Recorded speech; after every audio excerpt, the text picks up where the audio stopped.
More than 9 lakh government employees and teachers, along with their families, form a powerful voting bloc in Tamil Nadu. Many of them, however, are now disillusioned. Why? Because the DMK, which rose to power in 2021, partly on the back of these very voters, has failed to deliver on one of its key promises, restoring the old pension scheme. So, what is this issue all about?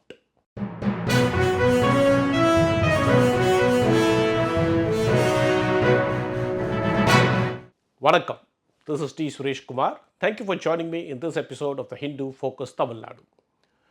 Government employees and teachers in Tamil Nadu have been fighting for years to restore the old pension scheme, which was scrapped back in April 2003. Since then, the newer employees have been moved to what is called the contributory pension scheme, also known as the new pension scheme. When M.K. Stalin was leader of opposition, he strongly supported these employees during their protests. Now, fast forward to 2021 assembly elections, Stalin's DMK made a very bold promise in its manifesto. Promise number 309 specifically said the old pension scheme will be restored, replacing the new pension scheme. And it was not just about employees in general. The promise number 152 focused on restoring pensions for transport employees. These were clear, direct promises, but after assuming power, the DMK has struggled to deliver on them. Let's now take a look at the numbers. Right now, about 3.15 lakh employees are still covered under the old pension scheme, alongside 7.15 lakh pensioners and family pensioners. On the other hand, around 6 lakh employees who were recruited after April 1, 2003 are under the new pension scheme. In May 2022, Tamil Nadu Finance Minister Pallivel Tyagarajan told the Assembly that restoring the OPS, the old pension scheme, is simply not feasible because he highlighted the rising pension costs, which at that time stood at over rupees 39,000 crore, certainly an eye-watering figure. So why the resistance to restoring the OPS? It's simple. If it is revived, then salaries and pensions would consume a massive chunk of Tamil Nadu's revenue. Presently, pensions and salaries make up for about 40% of the state's revenue receipts. And if OPS is restored, this percentage would rise even higher, leaving very little room for other essential welfare schemes.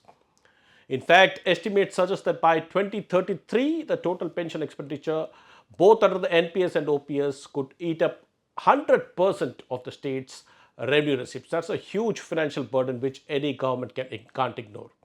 Now, this is not a new problem. Even leaders like Jayalalitha, who promised to restore OPS, could not deliver despite making similar promises because the scale of finance involved is too high. Fast forward to today, government employees and teachers are ramping up their pressure tactics. With elections just a year away, they have begun mass demonstrations and staged a series of statewide protests. The Joint Action Council of Tamil Nadu Teachers Organizations and Government Employees Organization, the JACTO GEO, which represents government workers and teachers, has been at the forefront of most of these protests. The Tamil Nadu Government Employees Association has accused the DMK of using the employees as mere vote banks during the last elections, and now they claim the party is abandoning them. In fact, its former General Secretary Ganeshan has warned that if the DMK fails to honor its election promise, then employees will teach the party a fitting lesson in the next elections. This is a serious warning because when these employees and teachers feel cornered, they have a history of voting as a bloc against the party in power. We saw that in 2004 and 2019 parliamentary elections when the then AIADMK regimes faced a backlash for their treatment of employees and teachers.